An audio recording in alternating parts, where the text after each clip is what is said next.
నమ్మకం పోయిన ప్రేమ ప్రాణం పోయిన శవంతో సమానం. ప్రేమ అంటే కేవలం ఐ లవ్ యూ అని చెప్పడం కాదు. ఎంత దూరంలో ఉన్నా, ఎంత కష్టాల్లో ఉన్నా నువ్వు నన్ను మోసం చెయ్యవు అనే నమ్మకం. ఒక సంబంధం నిలబడేది ప్రేమ మీద కాదు, ఆ ప్రేమలో ఉన్న నమ్మకం మీద. ఎందుకంటే ప్రేమ గాయపడితే క్షమించొచ్చు, కోపం వస్తే మర్చిపోవచ్చు, తప్పులు చేస్తే సరిదిద్దుకోవచ్చు.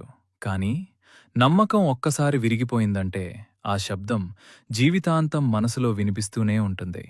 అబద్ధం చెప్పిన వ్యక్తి ఆ విషయాన్ని కొన్ని రోజుల్లో మర్చిపోవచ్చు, కానీ ఆ అబద్ధం వల్ల మోసపోయిన వ్యక్తి మాత్రం ప్రతి మాటను అనుమానిస్తూ బెతుకుతాడు. ఒక్కసారి నమ్మకం చనిపోయిందంటే ప్రేమ ఇంకా ఉన్నా ఉపయోగం ఉండదు.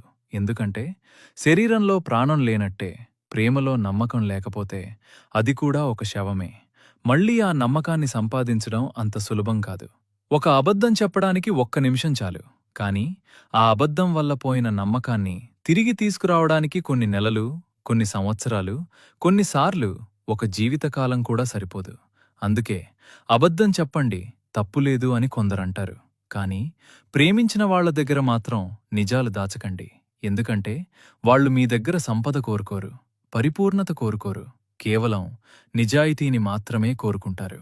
మీ తప్పును విన్నా క్షమిస్తారు, మీ బలహీనతను చూసినా అర్థం చేసుకుంటారు. కానీ మీరు దాచిన నిజం బయటపడిన రోజు వాళ్ల హృదయంలో మీరు కట్టుకున్న నమ్మకం అనే ఇల్లు క్షణాల్లో కూలిపోతుంది. గుర్తుంచుకోండి, ప్రేమను కోల్పోతే మళ్లీ ప్రేమ దొరకొచ్చు, కానీ నమ్మకాన్ని కోల్పోతే అదే మనిషి మనసులో మళ్లీ స్థానం సంపాదించడం చాలా కష్టం. కాబట్టి ప్రేమించండి, కానీ ప్రేమించిన వాళ్లను అబద్ధాలతో కాదు, నిజాలతో గెలుచుకోండి.